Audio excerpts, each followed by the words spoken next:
not by definition, but from the structure theory of solvable algebraic groups, you know that Borel subgroup can be written as a semi-direct product of its unipotent radical and maximal torus, right? Yes. So B is equal to T semi-direct product U, or direct product. So any element of the Borel subgroup is a product of a torus element and a unipotent element. Now, but we observed previously that the unipotent group doesn't have any non-trivial characters. Okay. Right? The unipotent subgroups don't have characters. I mean, of course, it does, but it's the trivial character. It sends everything to 1 in C star. All characters come from T.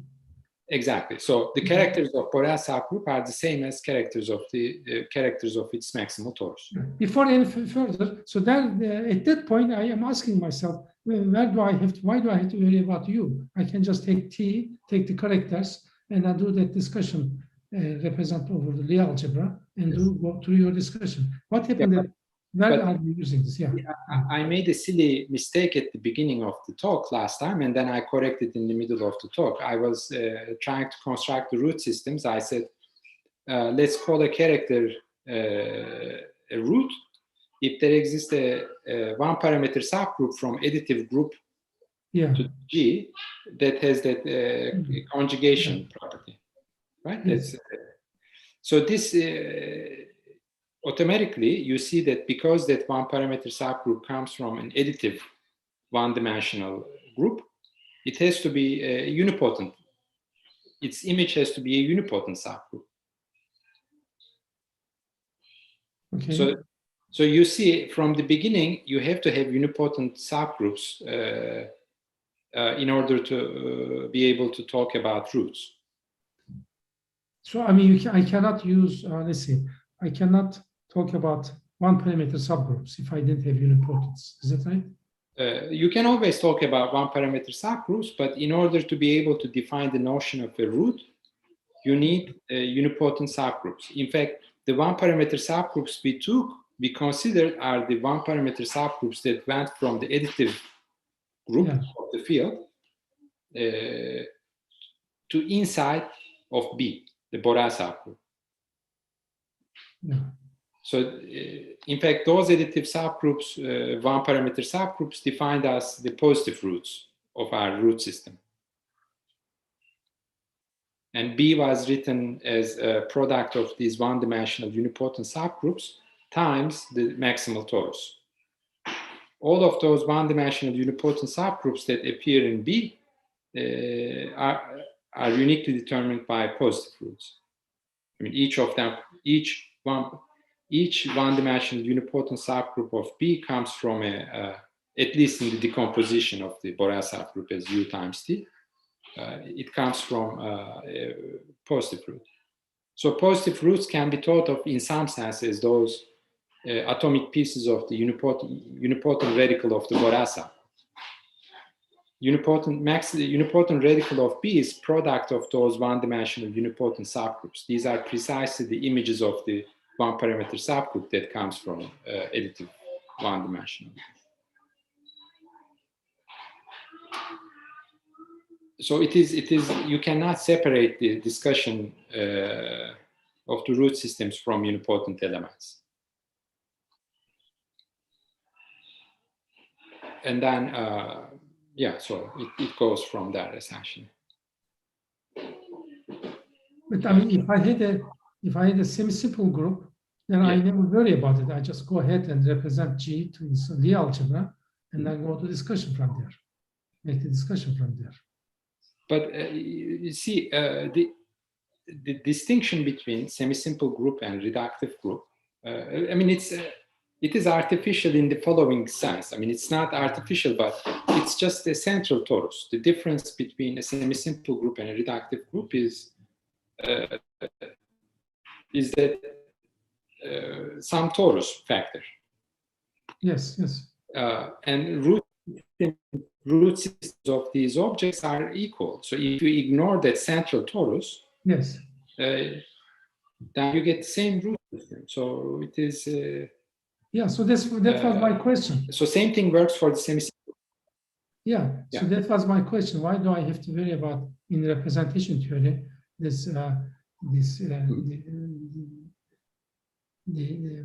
this diagonal part? The triangular part belongs to semi-simple part, Yeah. semi-simple group. Yeah, And upper triangular part also, is simple. also you can extend it by torus, which means, so let's put it this way. So semi-simple groups have connected semi-simple groups have a very well understood representation theory in terms of its root systems. Yes. Right?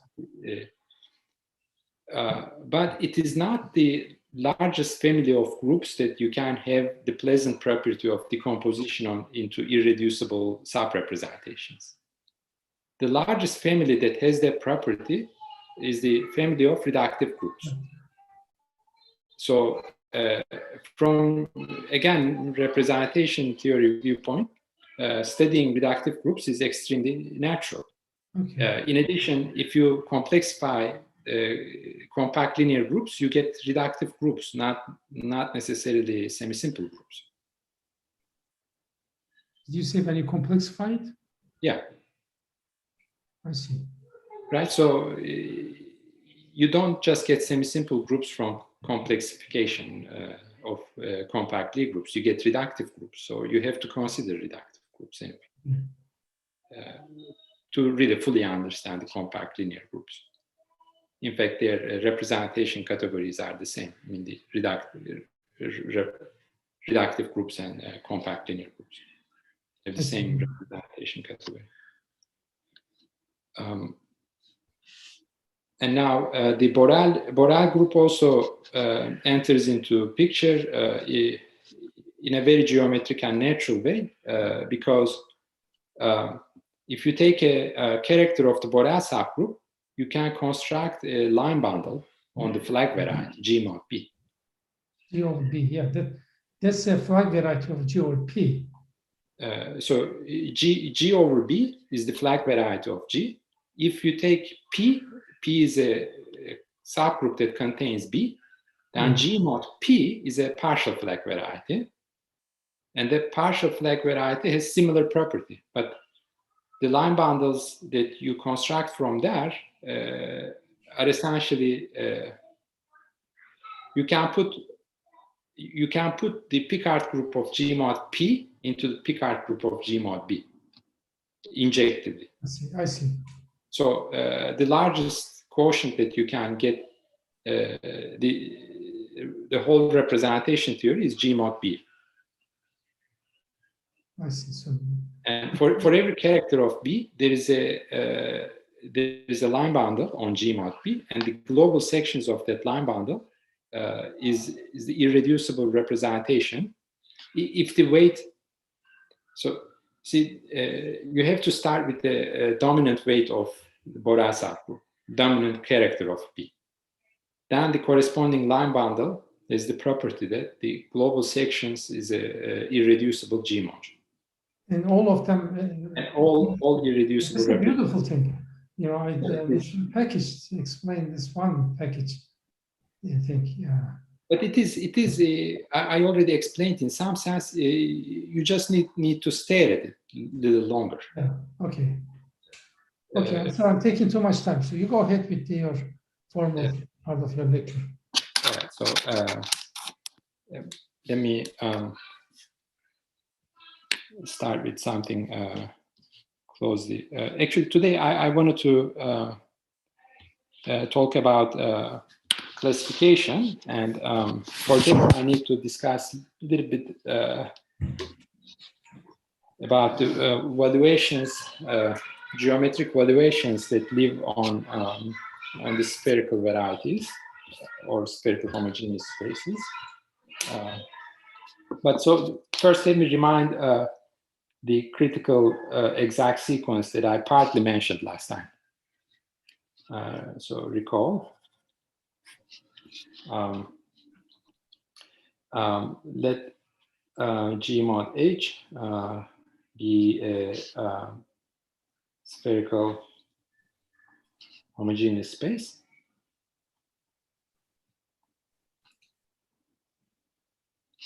remember, this means that when we look at the left multiplication action of G on G mod H, any Borel subgroup of G has an open orbit in here.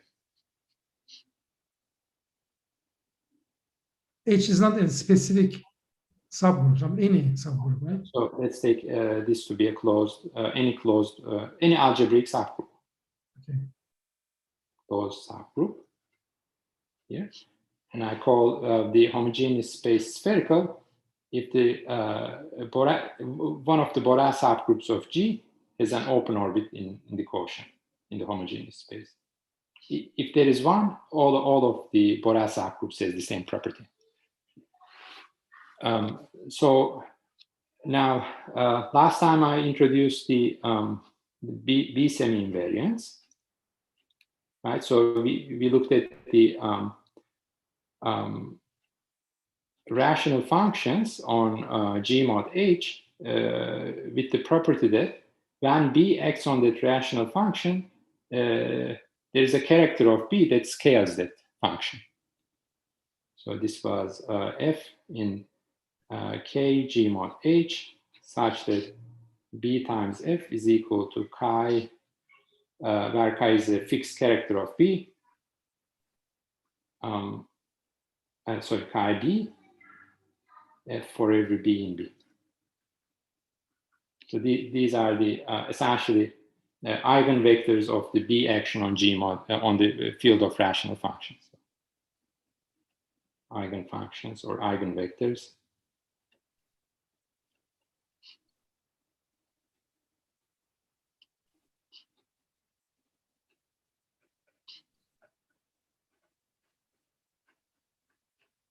Right, so this is the field of rational functions. And then, well, this says that there is a canonical character attached to F. So given an element, given a B semi-invariant, we can define this map from here to the character group of B that takes an element F and sends it to the corresponding character. Is this related to Lee-Colchin theorem, or you mentioned? It is a so Lee-Colchin guarantees existence of such things, but Lee-Colchin essentially says that if a solvable group acts on a vector space, then you'll have a stable line, right? So it is kind of related to this. It guarantees the existence of these eigenvectors, but it doesn't necessarily. I mean, it says this is non-empty or something like that. Okay, so now we have this map. In fact, one of the important characterizations of the spherical varieties is that because B has an open orbit, when we look at the invariance of the B action on the function fields, this condition of having open orbit translates to having the following property. So the invariance, note that every B invariant of the function field is a B semi-invariant, of course, where character is the trivial character. Also note that B G mod H spherical is equivalent to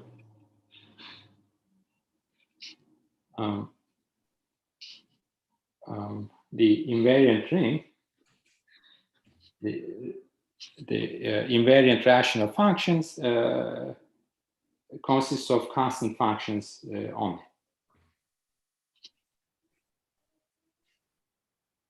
This is a theorem of another theorem of Rosenlich, specialized to Borel subgroup.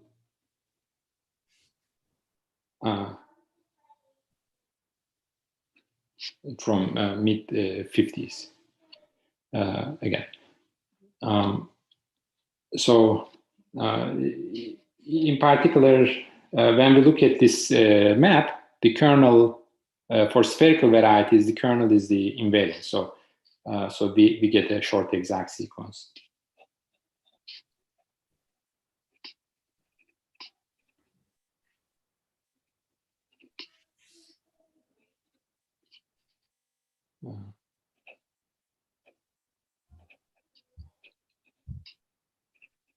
Let's take non-zero constant functions and then semi-invariants.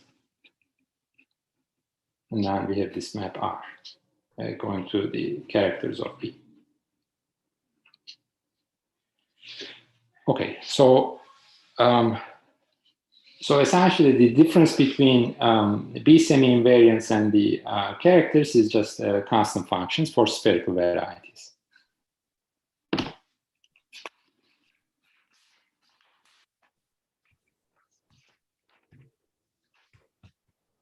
Now,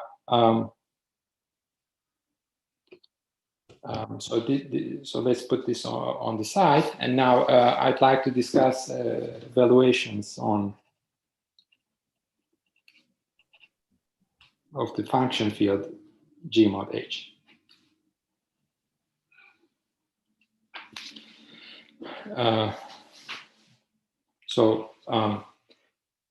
I will focus on mostly on the G invariant valuations. So let V be a valuation. I should say discrete valuation. Valuation on the function field K G mod H. By this I mean that this is a function from G mod H to rational numbers. And we add infinity here. It satisfies these three properties right there. We want this to be multiplicative.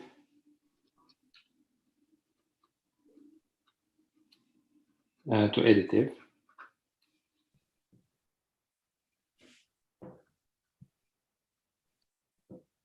For every non-zero rational functions, it should send their product to addition.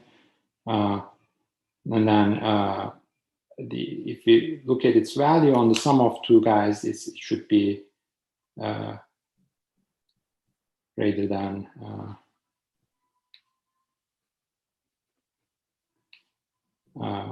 for every f g and f plus g in here. Again, non-zero rational functions, and then now we want f of 0 to be infinity. Discrete, so you can check that image is going to be a discrete subgroup of, at least image of non-zero rational functions is going to be discrete subgroup of Q, isomorphic to Z therefore, but not necessarily Z exactly, some scalar multiple of Z. Let's call this valuation invariant. V is called a G invariant valuation.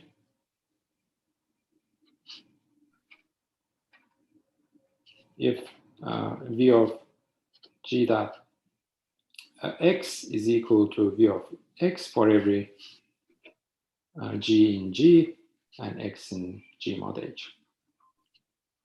So its value doesn't change under the action of G. Sorry, are these like related to tropical geometry?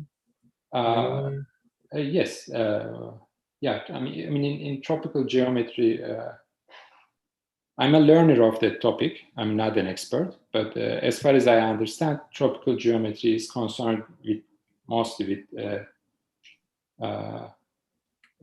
valuations that are applied to toric varieties. At least, I mean, the texts or the papers that I'm reading are going from that direction. So you look at the valuations on tropical varieties and look at their images.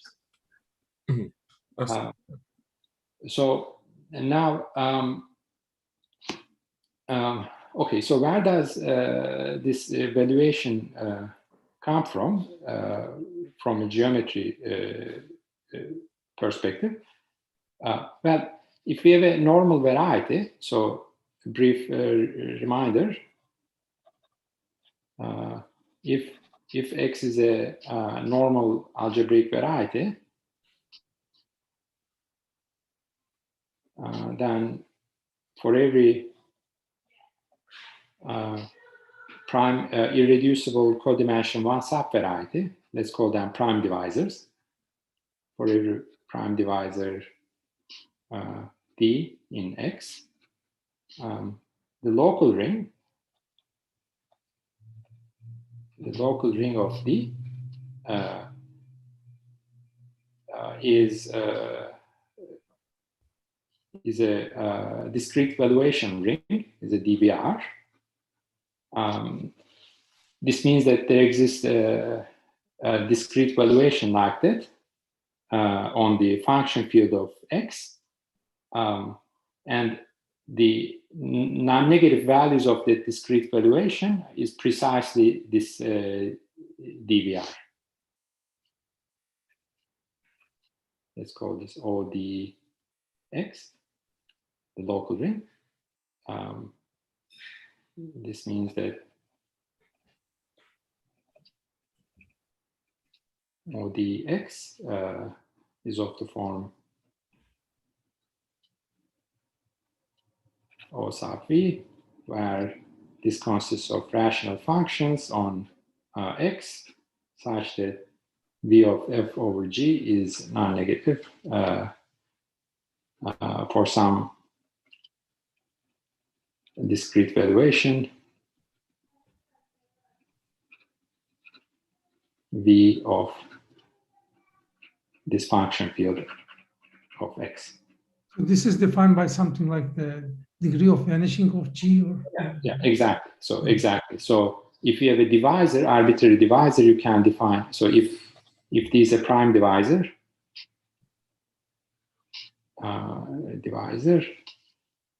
we can define the following map. It just takes a rational function and it tells us the order of vanishing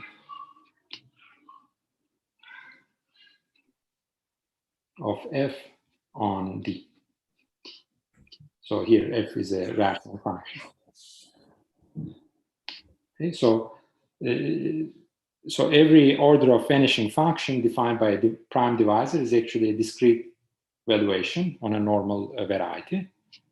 This is the passage between these combinatorial objects and the theory of divisors on a normal variety. Very quickly remind us what normal was, I almost forget it. Normal essentially is a condition on singularities. It says that the variety is not very badly singular. The singular locus, dimension of the singular locus is at least codimension 2. That's what it. One of the consequences of the condition is this, and it's actually there are two characterizing axioms. This is one of them, Serre's condition. But to be very precise, normality means that a variety X is called normal if for every point the local ring OP is an integrally closed integral domain.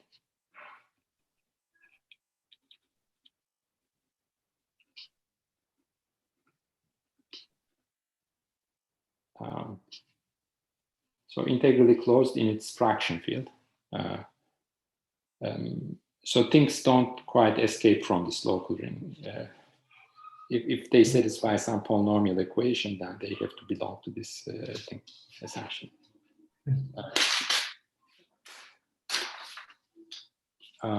So it's a condition to ensure that the singularities are not too bad and divisor theory works fine. This is essentially the point of the normality assumption. Now, So we have discrete valuations, and we defined G invariant discrete valuations. Now, so it's clear that if we have a if these G invariant or G stable divisor, prime divisor, then its valuation V sub t is G invariant.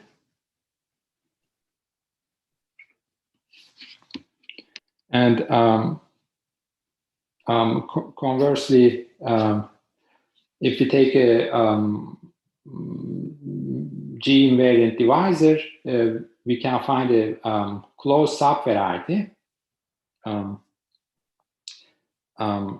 then,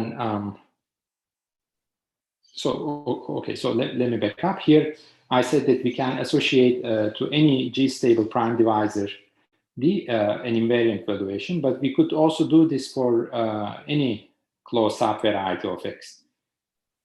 What we can do is if Z is a closed G stable irreducible subvariety, then we can blow up X at Z, and then take one of the irreducible components of the exceptional divisor, and then look at its discrete value. Well, first normalize, and then take the exceptional divisor, a component of the exceptional divisor, then it will define a G invariant valuation. So we can then has a G stable prime divisor that can be used for defining the G invariant valuation of Z.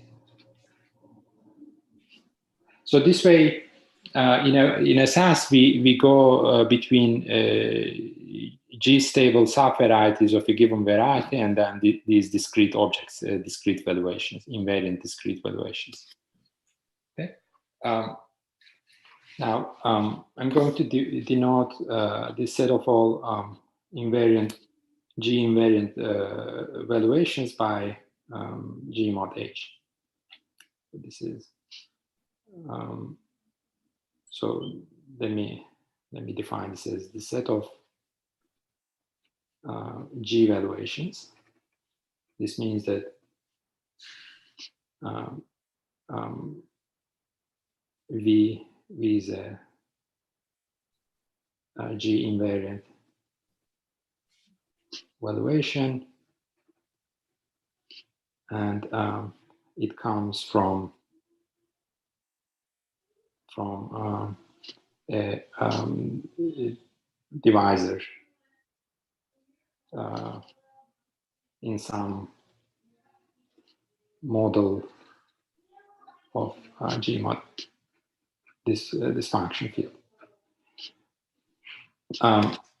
So here, what I am saying is that okay, so G mod H, of course, is a single G orbit. It's an orbit itself, G mod H. So I cannot take more than one G stable subvariety there. There are no G stable subvarieties in G mod H other than G mod H itself. But its function field, a rational field of rational functions on G mod H, certainly could be viewed as the field of rational functions of some other G variety. And that G variety may have other G stable divisors.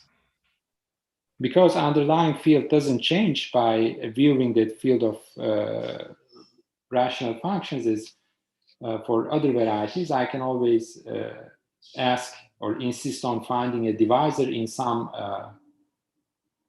normal G variety X whose field of rational functions is isomorphic to the same field. So I want to look at the valuations on this field that come from a G stable prime divisor.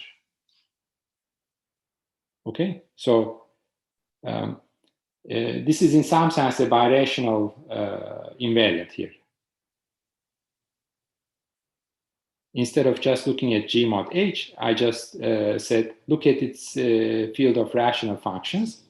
And then if there exists a normal G variety whose field of rational functions is the same field of rational functions, and if there is a G invariant G stable prime divisor there, take its order of vanishing function and include in this set. So this set of valuations actually captures, uses every valuation at once. So it is not just attached to G mod H, but it is attached to every possible embedding of G mod H. This is one of those universal objects that you associate with the homogeneous space, just like root system attached to any given group G. This is an invariant that is attached to G mod H. Root systems or character lattice tells you all about all of the representations at once. And just like that, this set tells something about all of the embeddings of G mod H, at least the valuations on the other embeddings of G mod H. Okay, so now, so what I want to point out here is the following fact. So remember we had the semi-invariance, right? Now, if I take evaluation here, actually it doesn't even G invariant. What I will tell is true for any evaluation on G mod H. So let's pick a semi-invariant here. Then certainly I can, because V is evaluation on the function field of G mod H, of course I can evaluate it on F.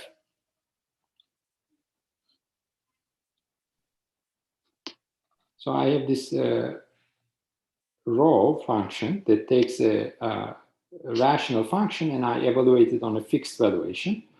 But this is a group.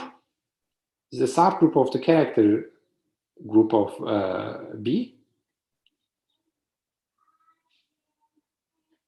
Right. So this way, what I am doing essentially is I'm attaching a valuation.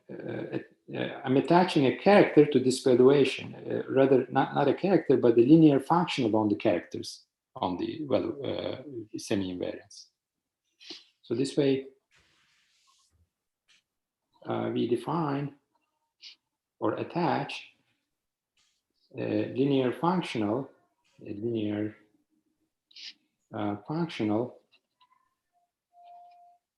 to V, linear functional on, I should say, B tensor product Q, Z. So I'm going to denote this by rho sub V. So rho sub V is an element of the Hom space from B to Z tensor product Q. Okay, so I'm going to abbreviate this as Herx. This is the vector space of linear functionals. So this is same as all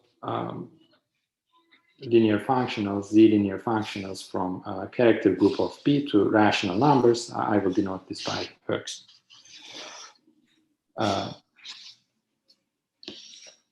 Okay, so for every evaluation, I can define this particular linear functional.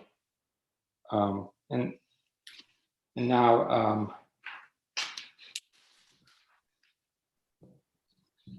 so this assignment of valuations to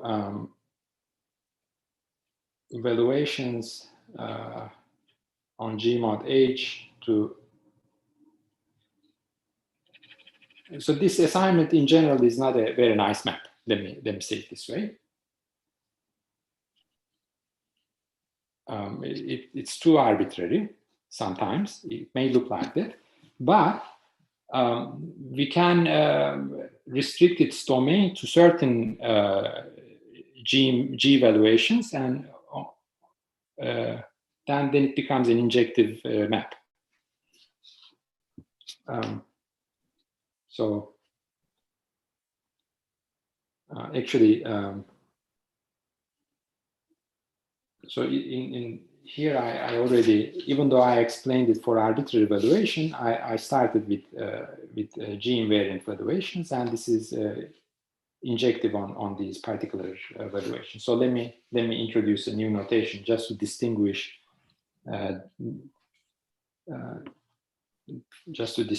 it from the arbitrary evaluation of valuations. So this one is injective. So if I look at the G invariant valuations on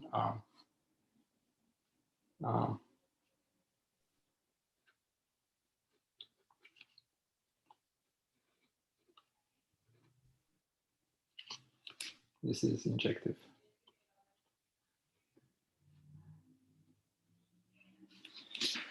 But if I apply this evaluation map to arbitrary valuation, then on the whole set of valuations, this is not an injective function. Okay. But this does use open orbit. That is that right? That you mentioned. Borel is open orbit in this G mod H. No? This part. So far, the open orbitness, yes, in the sense, it is not a it's not a necessary requirement to define this. Having an open B orbit is not a necessary requirement here, but I have to have an open G orbit to be able to define such a map. Okay. I could, for an arbitrary variety, I could, well, I guess I should write this G mod H. I can look at the valuations that vanish on the constant B invariant functions, then I can define this. So I mean, we can still stretch the definition a little bit beyond spherical varieties. That's the point I'm trying to, I guess, say. But this is certainly well defined on spherical varieties because B invariants of the B invariant rational functions are just constants, and we know that valuations don't see constant. They are not affected by constant multiplication. Right, so evaluation, if you scale a function, remember one of the axioms of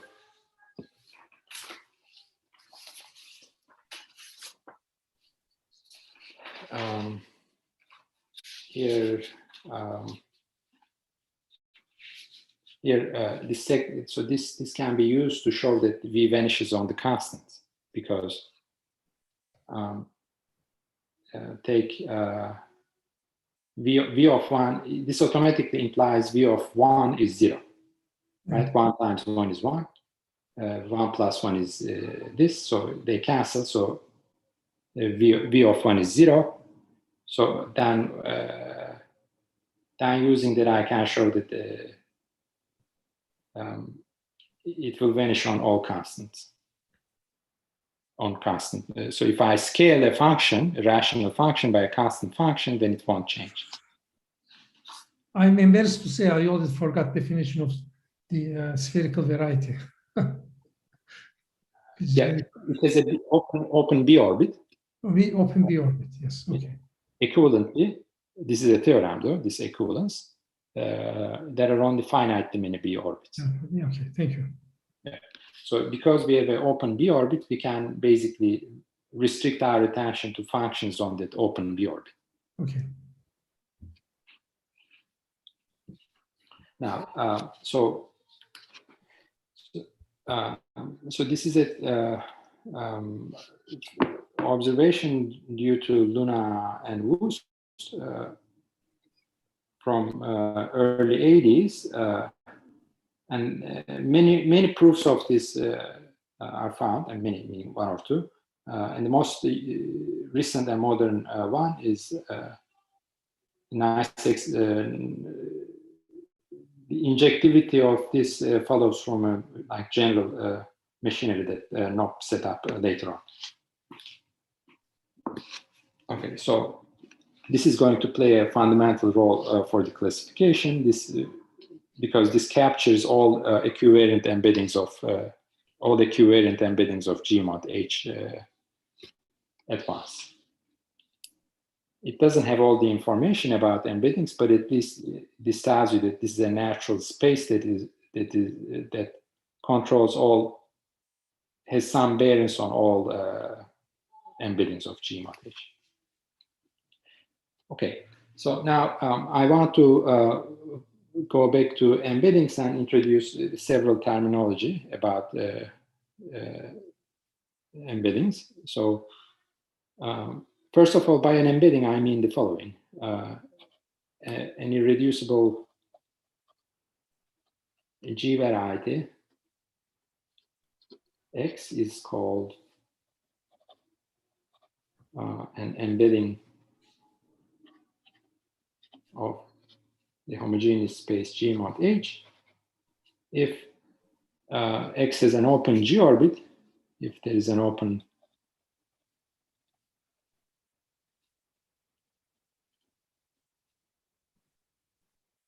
that is isomorphic to G mod H. So I should also include maybe this requirement, normality, just so that I don't forget later. So I'm interested in normal embeddings of homogeneous spaces. When I say embedding, I mean G mod H sits in X as an open orbit. Okay, so I will call, so just like the theorem of Rosenlich that I mentioned, if you have a open orbit, codimension of that, if you have a open B orbit, then the invariance is transcendentance degree of the invariance on the field of rational functions is 0. The same, of course, same statement applies in here, and you can show that this having an open orbit here guarantees having finitely many G orbits. Now, we're going to call an embedding simple.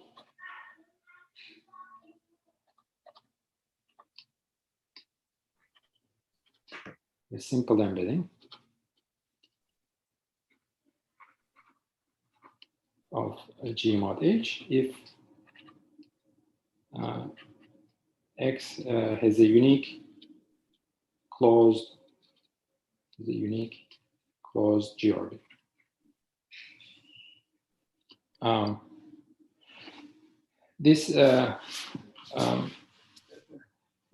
So let me give examples here from stuff that we know already.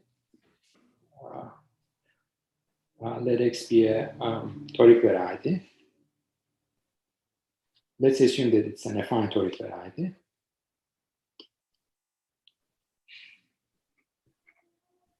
then X is a simple embedding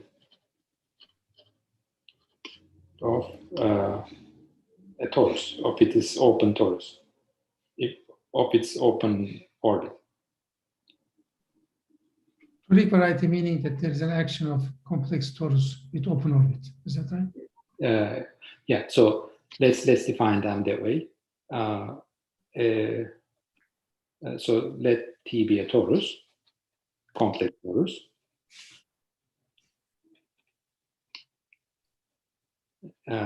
Split, like it's just a bunch of copies of C stars. Okay. A normal T variety X is called a toric variety if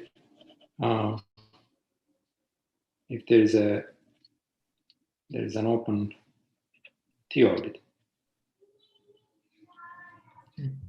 This automatically forces that the action of T on itself extends to action on whole X.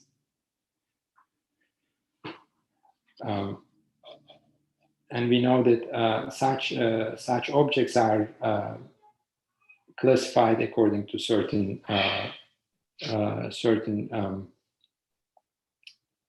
fans or collection of strongly convex rational polyhedral cones. Toric varieties are parametrized by strongly convex rational polyhedral fans. So a fan is a collection of cones. We want those cones to have these properties, strongly convex, meaning that 0 is not a face of that cone. We want them to be rational, so the rays of those cones have to have rational slopes, and polyhedral meaning that they are finitely generated. Take that collection, such a collection of cones, and then put them together and insist on compatibility of the gluing. Like if you intersect two such cones, the resulting cone should be an element of the fan. So it's just a partially ordered set, actually. It's a poset, finite poset, that is made out of these strongly convex rational polyhedral cones. That's a fan. Now,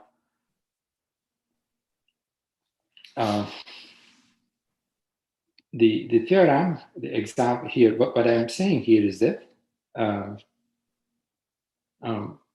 so by the way, turns out a toric, you can completely determine if a toric variety is a complete variety or not from the fan. So I should say here, note, a toric variety X that is determined by a fan, sigma, this is the fan that parameterizes, that corresponds to X. The fan of X is complete. It's a complete variety, as in our first lecture, if and only if sigma is a complete fan. This means if you take the cones in this fan, they live in the vector space attached to character group of T. Those cones, supports of those cones, should cover the whole vector space.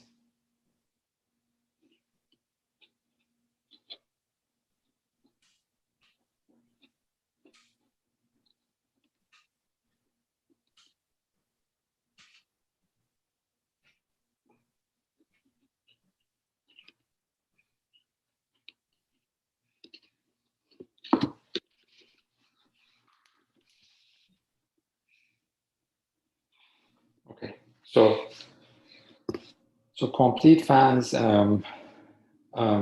indeed gives us the complete toric varieties.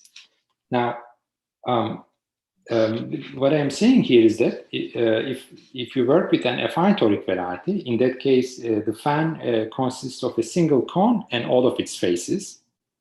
Then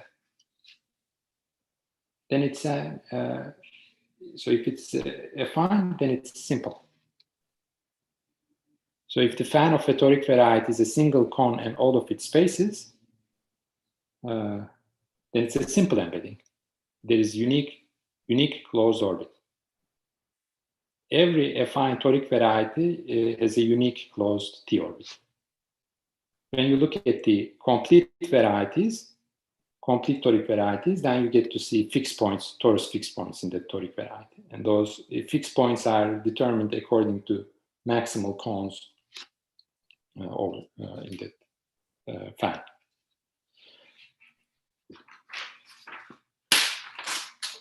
Okay. So now, in the classification of spherical varieties, just as I was trying to hint here, the classification of toric varieties is achieved by these fans, and fans are themselves collections of cones, just like that. And the cones corresponds to essentially simple embeddings of toric varieties, toruses, tori. Just like that, for spherical varieties, one first needs to consider simple embeddings of spherical homogeneous spaces, and then you put them together in a way that follows this fan construction. So the underlying idea of classification of spherical varieties is almost the same as the underlying idea of classifying toric varieties. Now, how do we classify the simple embeddings of spherical homogeneous spaces?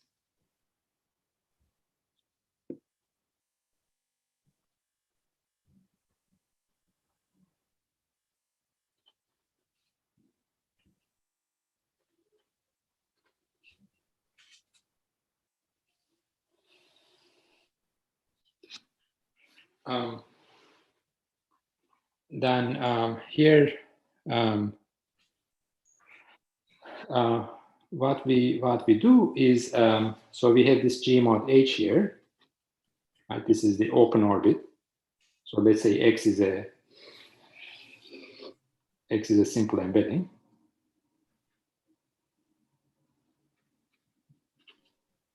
And let's say this is the unique closed G orbit in X. Okay. Now, this is my open orbit, I guess. And then I have a bunch of divisors here, and then a bunch of G orbits. And G mod H is the biggest orbit, is the open orbit. And then I have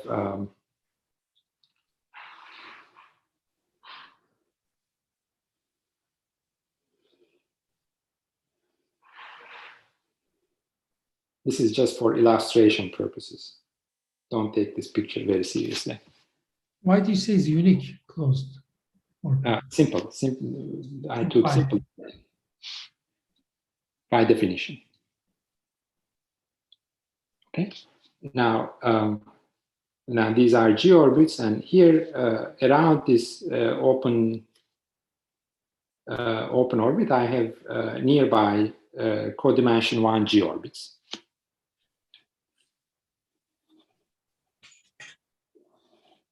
These are G stable prime divisors.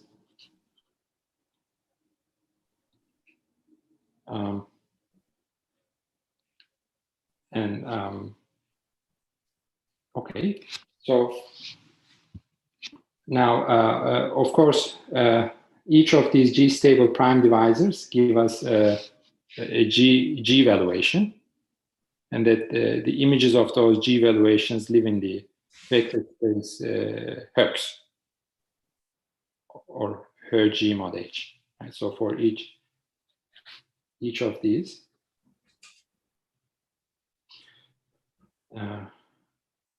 gives us a G valuation in Herx, in Her G mod H, right? And then we also have the following divisors. In G mod H,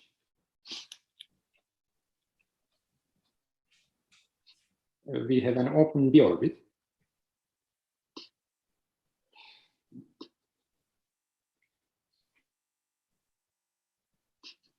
Right? And if I look at its complement in G mod H, it's going to be a finite union of B-stable prime divisors. That.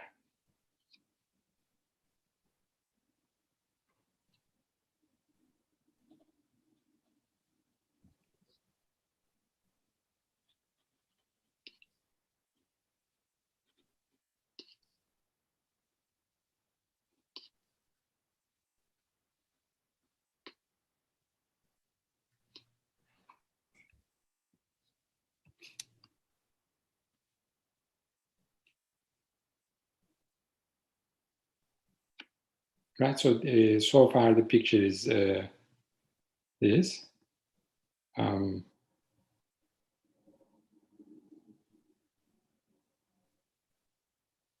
Okay, so maybe I should give these names so that I can express things quickly.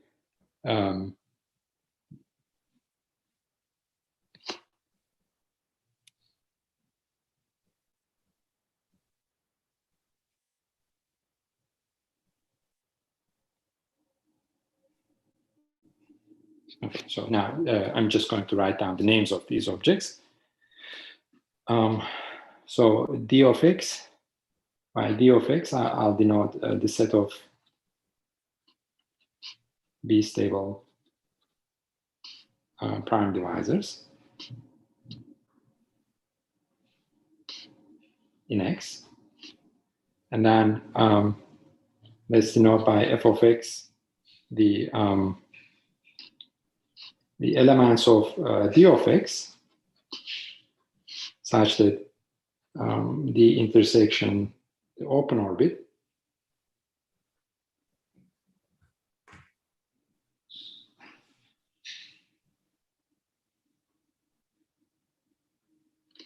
is non-empty.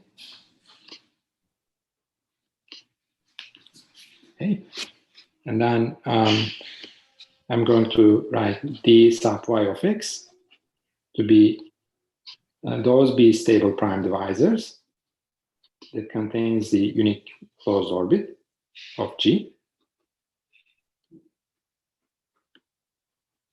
And then by f sub y of x, I will write the intersection of this B-stable prime divisors that contains the closed orbit.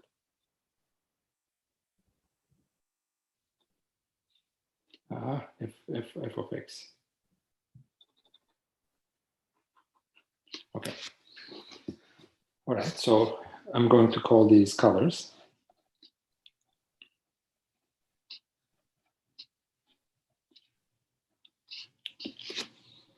Okay, and now comes another map from colors.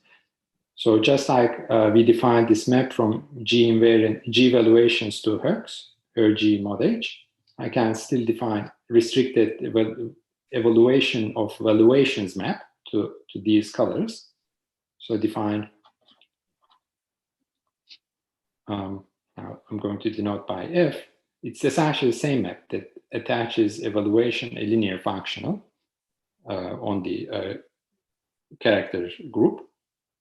Just goes now from f of x in particular, I will restrict it to colors. So it goes from, it's the same thing. So take the divisor, B stable prime divisor, and attach it to the functional on the so this is going to be the functional that takes defined by the valuation that evaluates f on the order of vanishing valuation of t.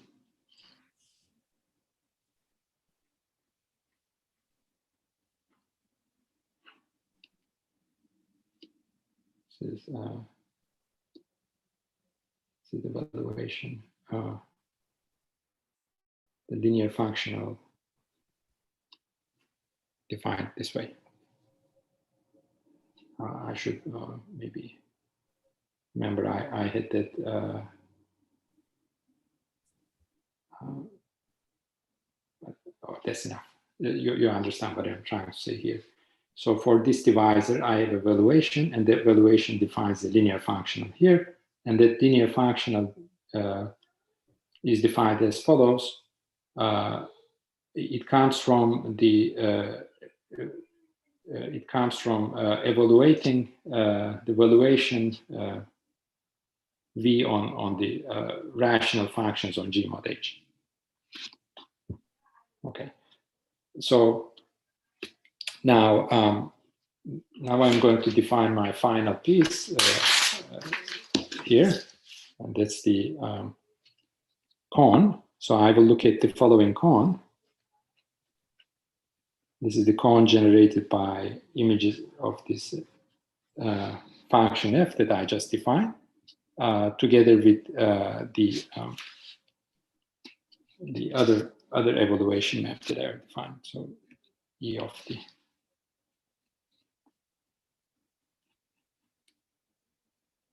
E of v of t, where d is in f sub y of x, and v of t is an invariant valuation.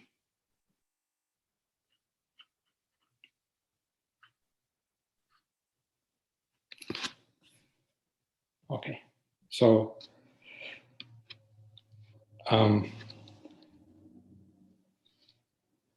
right, this is, let me correct it this way, where E is a prime G valuation, the prime G stable divisor. Okay, so let me go back and explain what this is doing. So I'm taking essentially B stable prime divisors of G mod H that are obtained by intersecting a B stable prime divisor of all X, and we want that prime divisor to contain unique closed G orbit Y, F sub Y. And then in addition, we have these G stable prime divisors, boundary divisors. These are G stable one, bigger divisors, or bigger, stable under a bigger group action. And then you attach to these divisors, I have these guys. So together with the functionals attached to colors, they generate this cone in here.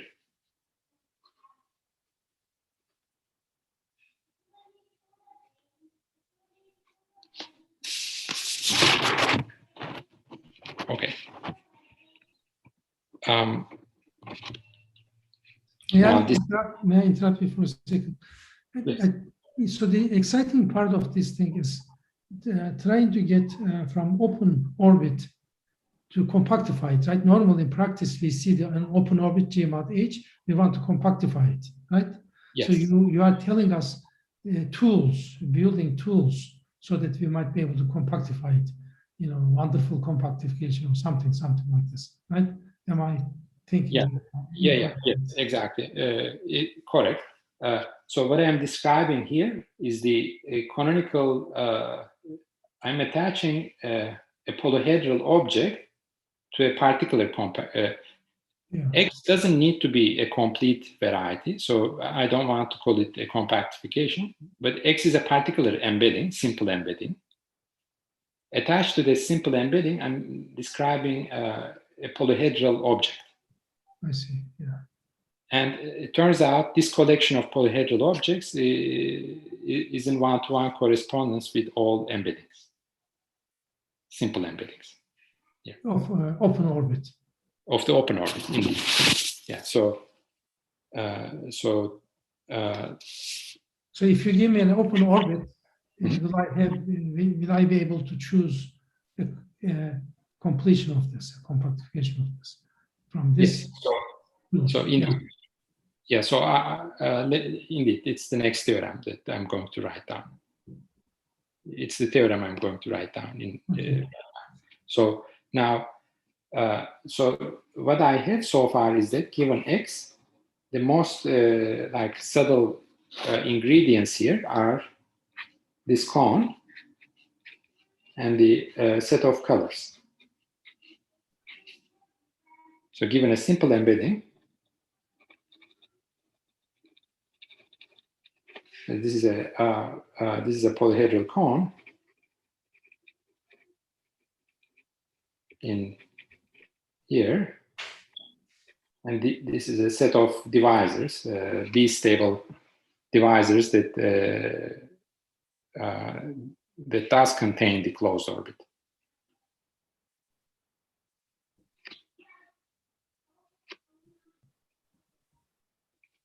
Okay, so this pair is called the colored cone of X, of the simple embedding X. And theorem, so certainly this is an invariant. A theorem says that all simple embeddings are parameterized by these pairs, as long as we put carefully choose our axioms. So here is the axiomatic way of defining this. So definition, more abstractly, a strictly convex colored cone of G mod H is a pair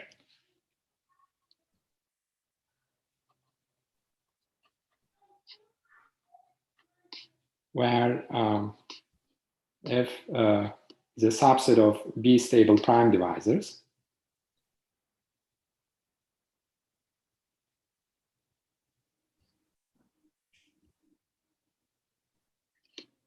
Okay.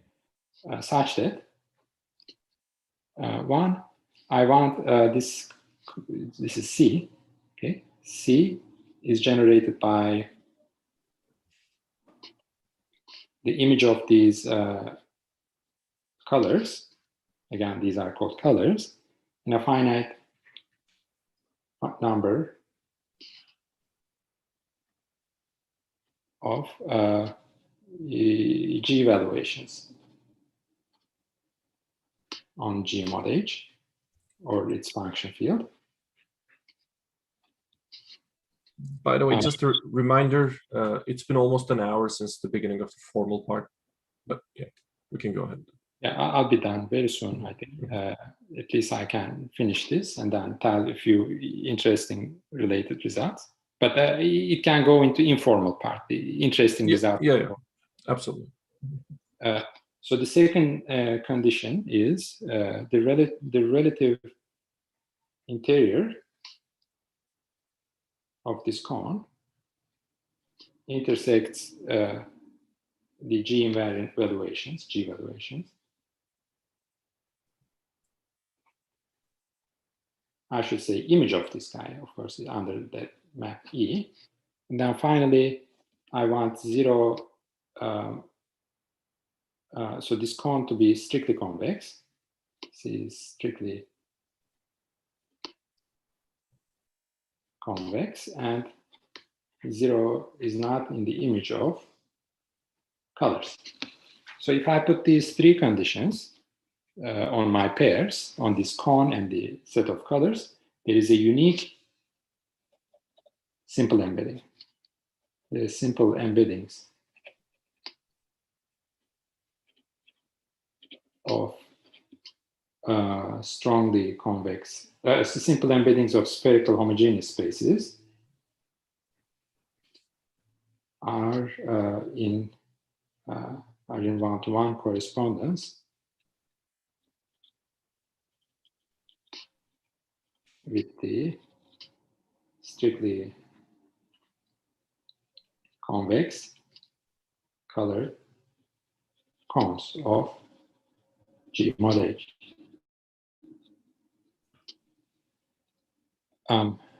So we can view this theorem as the generalization of simple embeddings of toric varieties to spherical varieties. And for an arbitrary spherical embedding of G mod H, we basically put these colored cones together, just like a fan built out of cones. It's the same thing. I mean, not exactly the same thing, but it is almost same construction. You just glue these pairs together. And this gives us the classification of the colored spherical embeddings. So in summary, they are classified by strictly convex colored cones put together by some gluing requirements.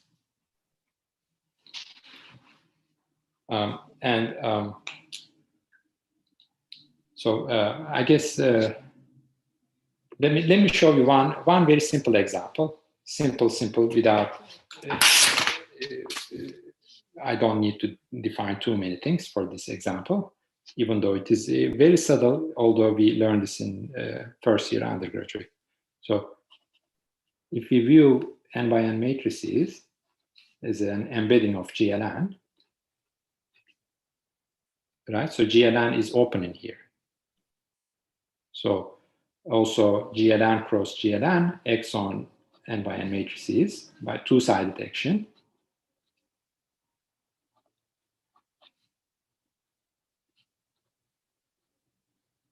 And the open orbit is GLN itself. Furthermore, this action on n by n matrices is a spherical action because I can take the following Borel subgroup. These are upper triangular invertible matrices in GLN. These are lower triangular invertible matrices in the second factor. This is an open orbit.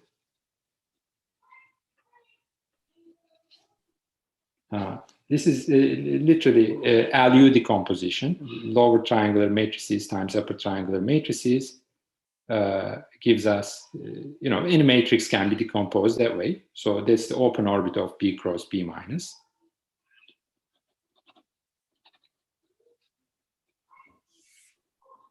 It follows from that, or from Brouillard-Chavalet decomposition, because the open orbit is GLN and it can be written as a disjoint two-sided orbits of B cross B. One of them is open, and that open orbit is actually open orbit of B cross B minus.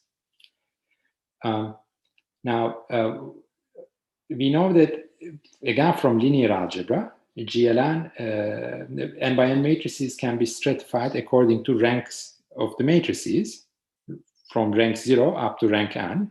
These are precisely GLN cross GLN orbits.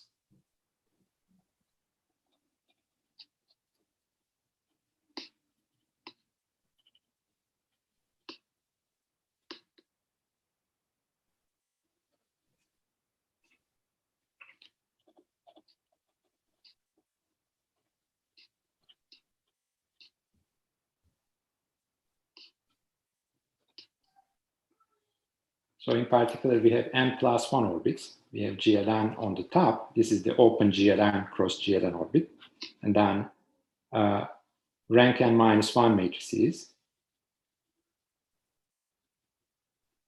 I'm writing them in a linear way because closure of each of them contains what's below.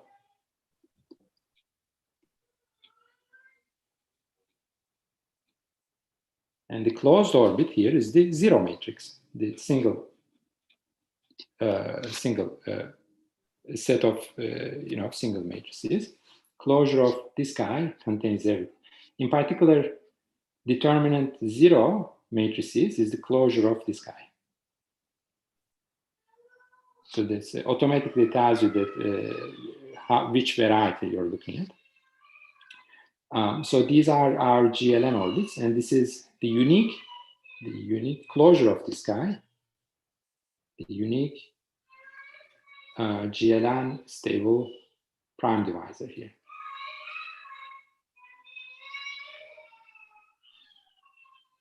Of course, we need to check dimension is n squared minus 1, but it's clear because it's just vanishing of single polynomial equation. So it's codimension 1. So it's a divisor. It's irreducible because determinant function is an irreducible polynomial. And it's the unique GLN stable prime divisor. This gives us, in our colored picture, this comes from the G invariant valuation part. So if we take its valuation, then it's going to come from here. And then colors. What are the colors? Colors are precisely the irreducible B-stable divisors that contain 0. Everybody contains 0 here.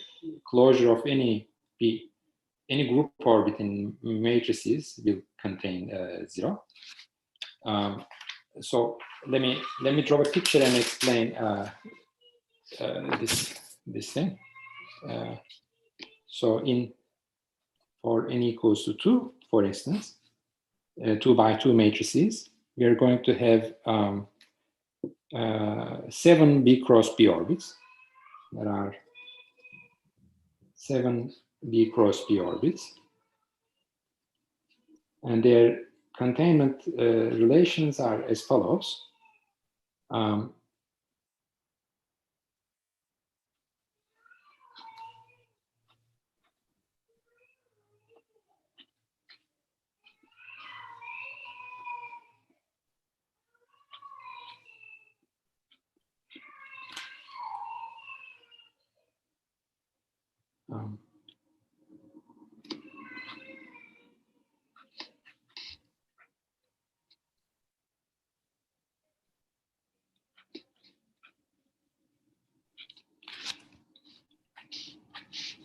Okay, so each of these matrices, the orbit of B cross B on each of these matrices is one of our B cross B orbits. These are the orbit representatives in n by n matrices. The union of these two orbits is GL2. So this part gives us the determinant 0 matrices. Rank 1 B cross B orbits and rank 1 matrices are sorry. So let me just do. I did something silly. This should be 1 1. Yeah. So Yeah. this should be 1 0 0. Okay, now that's correct. So you see, this tells us several things at once. Each of those G orbit closures is also a spherical variety if there is a unique dense B orbit. This is the highest B cross B orbit in rank 1 matrices. And then, so this guy is our color.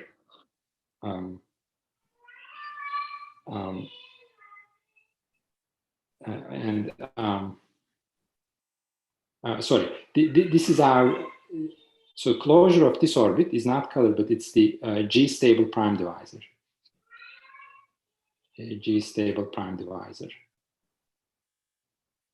this is our color. This lives in our open orbit. But it's also a color because its closure also contains 0. But but restriction of the valuations on these guys is injective. But if you restrict valuation B-stable divisors, they are in general not injective. But our colored cone span generated by these two. But by the way, like in this picture, as we go from top to bottom, there's the like closure is contained in relation, right? Yeah, like, I draw it in such a way that, yeah, I draw it in such a way that if I take the closure of this, it's going to contain what's below that element in this diagram. Yeah. This is a Hasse diagram of the inclusion order. I see. So we can say that 2 by 2 matrices as a GL2 cross GL2 equivariant embedding of GL2 is identified by these two divisors and this guy. So the whole classification is here. These two objects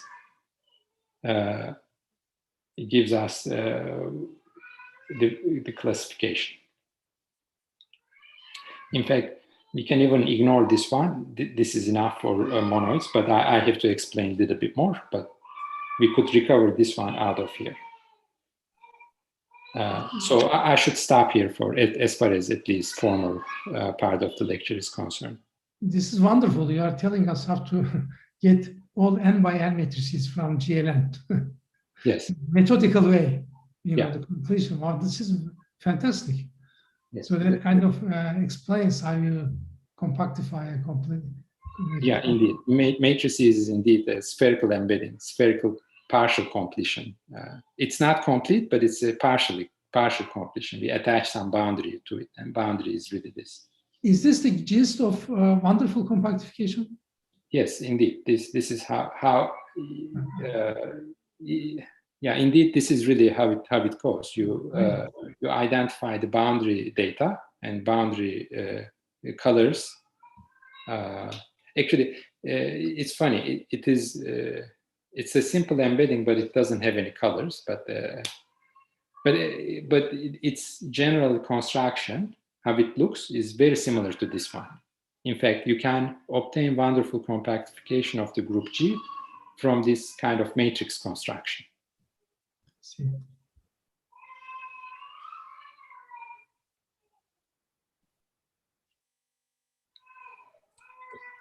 Well, thank you very much, Mahir. Are there any questions from the audience? Like further questions, I guess. Sorry about the crying baby in the background. You know, that makes it gives a color to your talk. Yeah, indeed.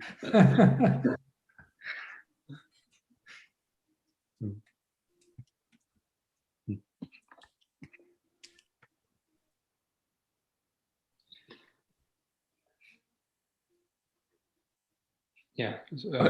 I have a silly question. Yes. So so these type of diagrams are called Hasse diagrams. So for like posets, for example.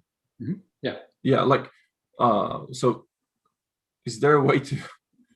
So like if you start with a like diagram, like I mean just a poset diagram or like a Hasse diagram of some partial order relation, like can you always like categorize that like using these tools maybe? I mean, so I guess one natural question is if there is the embedding corresponding to every graph. It's not true that it has to come from. So first of all, on a spherical variety, the poset of B orbits is always a graded poset. But in general, posets don't need to be graded. Graded means every maximal chain has the same length, but this doesn't hold. I see. So these are always graded B orbits. This very, very nice property. Mm-hmm. And then Yeah, so it is already understanding the posets of B orbits in G mod B is a kind of very, very interesting topic. So if you take, in that situation, the elements of B orbits are indexed by a symmetric group, for instance, for GLM mod B. And the containment relations of B orbits in that open orbit, I shouldn't say open orbit, you can view this as a trivial compactification, spherical embedding, rank 0 embedding of G. But colors in that situation are just codimension 1 B orbits. So, for example, if you look at S3, right? We have 6 permutations. Again, we can draw these matrices, and then what's really surprising that actually is this. The diagram looks like this. So these are permutations. This is the longest permutation, identity element, and so on. Understanding. So this is very simple because we are in a small situation, but you can ask this question: which can you characterize intervals in the Bruhat poset? This is called Bruhat-Chevalier order, right?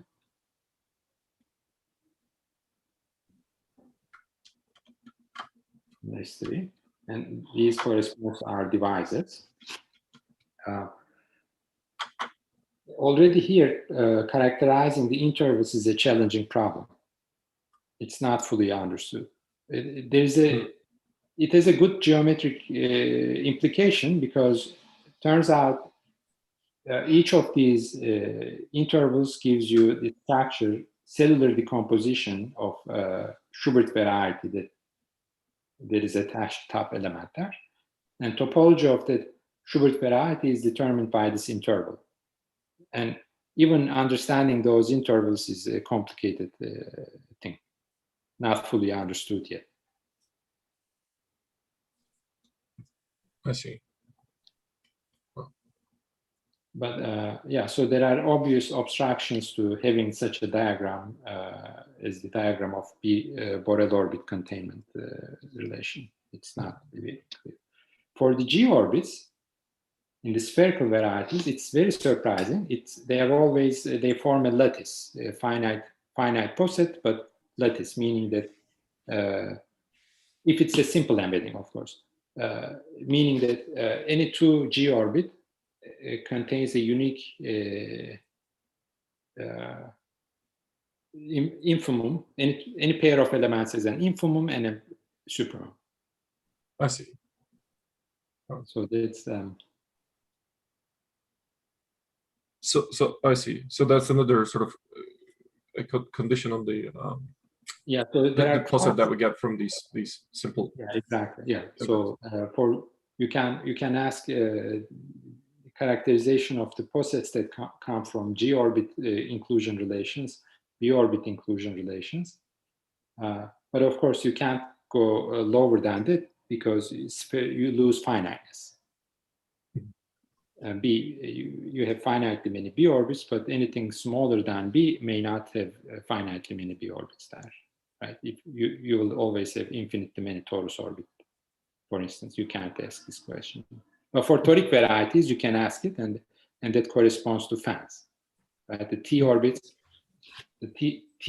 in a toric variety are parameterized by the faces of the elements of the fan. And that gives you a nice combinatorial picture.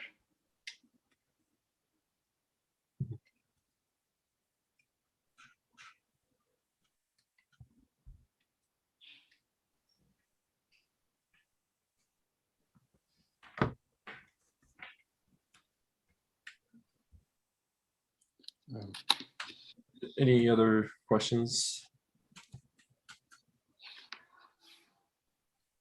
Okay.